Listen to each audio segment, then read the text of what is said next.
NPO na counter ban TOURAKPADGI COTU na National HIGHWAYSINGDA KOUKHIBA matam kaktaba bangi khongjang hantokre Kangpokpi district ki manung channa leiba wafong village da kukisingna ain kaina yum sajilakpa poppy pambi thajilakpadagi kasomna lutsingba Jeliang Rong United Front JU app na tha sigi kunga tarukta yum kharamai thadokhibagi mayokta Committee on Tribal Unity COTU na KOUKHIBA matam kaktaba National Highway thingbagi khongjang ngasi numidang wairamdagi handokre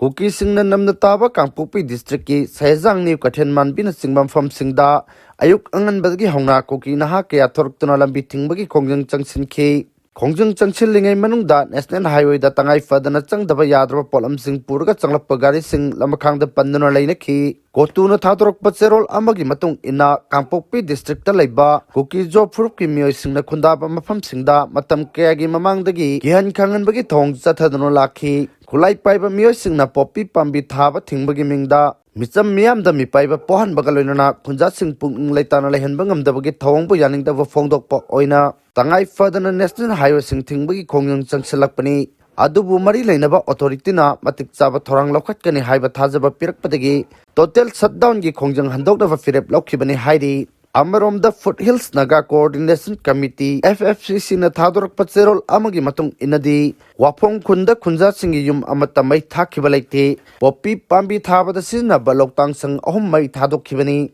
Kuki Organization of Human Rights Trust Kohar Tadar Hills Ship Association amadi COTU na ke songlung hairiba khungang adu khungang natte khungang amata mai thakhiba su leite miyambulla na lamjing naba impham yaudaba maran pisalapagi thong janingde Manipur Hills Affairs Village Authority Act 1983 ki matung ina khungang amada yamdrabada yum kul leigadabani ke songlung hairiba mafam asida micham miyam khundaduna leiba thengnade masigi sumathakta Manipur Gazette ke songlung koba khungang amata leite Nagagi lamda poppy pambi thaba sinnabalok tang sankhara semgalaga khungang ni haina claim toba yaningde haiki maraksida United Naga Council amadi kuki NP Manipur kimna apunba cherol ama thador khraba matungda Committee on Tribal Unity COTU na makhatana lambi thingbagi khongjang changsilakpadagi Naga sing chathok chasin tawbada chawna khudong chadaba mayoknare Naga Purukki mioi singna ana laing amadi atai tangai fadaba thabak thorum singi chathok chasin tawbada chawna apanba thohle hairi Hiram asigi matangda Naga People's Organization NPO na thadorokpa cherol amana hai COTU gi ban asina Naga miyam singda achoba chaithing ama pire joint statement ama thoktuna yasinaba purangnaba thorang laukhatkraba phawbada makha tana lambi thingbagi khongjang changsilakpa asi khwaidagi kanba mongda condemn tawfam thoi micham miyamna thengnariba khudong chadaba sing amasung human rights ngoinabagi thong asi yanglaga NPO na khudaktagi counter ban tawnaba firep laure mari leinaba authority singna hiram asida akhanaba miyang changbiduna micham miyambu aki akang yaudana chathok chijin tawba yahannaba thorang lokhatkadabani luraba tanpham asida miyamna apunbagi saktam sagatuna NPO gi firep asida mapungphana cooperation pibinaba appeal tawrakli Lamdam asigi miyamna sintha lepiduna January 18 da chatke doriba Manipur kanbagi khongjat saruk yabiyu haina kokomina phongdorakli tha asigi 18 da chatke doriba Manipur kanba khongjat lamdam asigi miyamna sintha leptuna saruk yabiyu haina kokomina paujelakli ngasi lamphel da leiba Coordinating Committee on Manipur Integrity kokomi gi office ta pangthokpa paugi mifam amada lup asigi convener YK dhirena phongdokhibada Pangthokadoriba miyamgi khongchat asigidamakta semsaba khudimak loire haiki mahakna pangmi singda hai Manipur kanba khongchat asi tha asigi 18 da kwakathel da leiba didim ground da miyam pullaba matung ayuki pung tara taba matamdagi chatpa hogani didim ground dagi didim lambi da laktuna kisampatgi wahingbam lekai rom da chattuna nagamapal taduna thangwibal rom da chataga thau ground da panthungbam oiduna miyamgi mifam amasu pangthokani haiki Mahakna makhatana hai lamdam asida leiriba tongan basinpham singda sinpang liba mipung khudimakna Nongmei oina sintha lepiduna isagi tawdabi yadraba thaudang amani khana saruk yabiyu loinana tangdu laitaba khunai ama ohenna thaudang lokminasi India lengak na lamdam asida sanglaba matam asi irang thohanduna thamli amadi jinkuki narco terrorist sawatuna mioibugi hakyanam sinduna thamli Indiana chatharakliba thong asigi mayokta miyamgi oiba apunba khonjel ama mathau tabana khongchat assistant mani maram aduna yaudaba yadaba amani khanbiduna kanglup purup naiduna unda minariba mipum khudimakna saruk yaduna Tangdu Laitaba state ama oinaba hon aminasi Indiana chin kuki narco terrorist sing sinaduna irang tholiba si lep kadabani IDP sing masagi mayamda hanjilahan bagi mahutta sedang duna layriba singi mahutta masagi mayamda lahennaba highway singda maning tamna chatpa phangdriba asisu yahan kadabani haiki mahakna makata na phongdokhibada chatkadoriba khongchat asikadama miyamna lakpa amadi chathok chasinda khudong chanaba Transport ki loop singnasu mateng pangbiu loina na lekai gi club organization singnasu angamba isingna chingwa mateng pangbiu haina su phongdokhi Goti mayum Priyanka gi yumda warning letter ge konaba hand grenade ama thanam le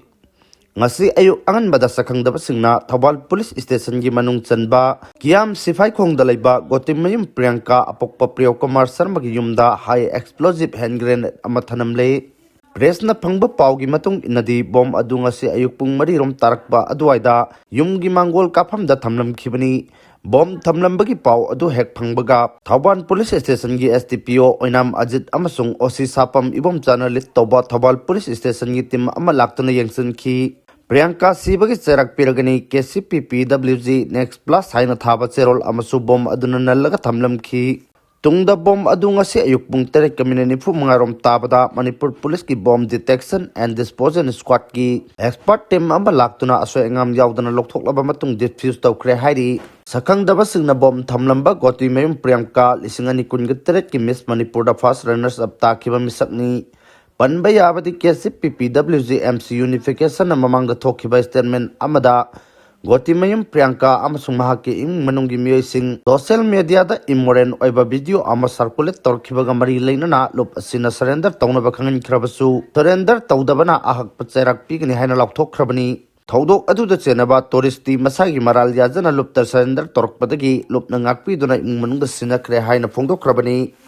Baramati city da charter plane kaibada Maharashtra gi deputy CM Ajit Pawar yauna miyoi taruk sire Pune district ki Baramati city da ngasi ayuk charter plane ama kaibagi thodokta Maharashtra gi deputy CM Ajit Pawar yauna miyoi taruk sire haina DGCA gi official singna phongdokre miyoi nipan tongba plane adu ngasi ayuk pung nipan ga minute tara tabada Mumbai dagi paikhibani DGCA gi report na hai plane adu da Ajit Pawar mahaki personal security officer attendant amadi crew member ani tongki plane adu gi pilot na captain Sumit Kapur ni Party ka mari leinaba thabak thoram amagi damak pongnafam lamdam chatpagi lambida laibak thiba thaudo adu thokhibani G News gi report matung ina Nationalist Congress Party ki MP Supriya Sulena thaudo adu gi pau hek tabaga Baramadi chattuna plane kaibadagi soklaba Ajit Pawar amadi atai miyoi singi phibam yangsinki maning thangba saruk adu khak natna plane adu gi saruk punamak amang ata thokle Thodok adugi pau hek tabaga Prime Minister Narendra Modi amasung Union Home Minister Amit Shah na Maharashtra ki Chief Minister Devendra Fadnavis ta telephone tawduna nungaitaba phongdokhi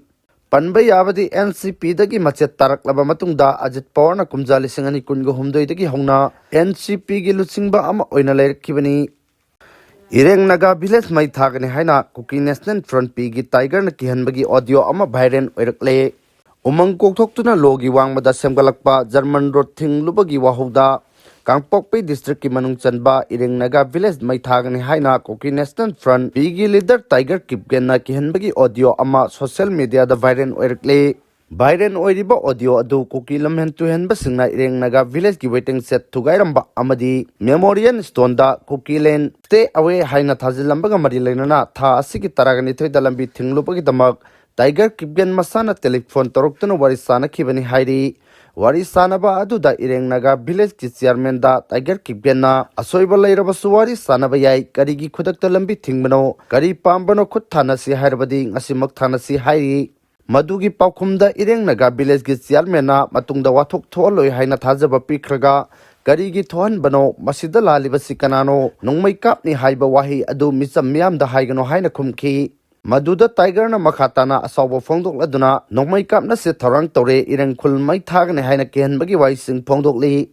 ningsingba yabadi Eramdam village ki waiting set thugairamba amadi memorial stone da Kuki lane stay away haina thajilambagi mayokta Nagasi aso yauna miyamna German road thingjinba laikhrabani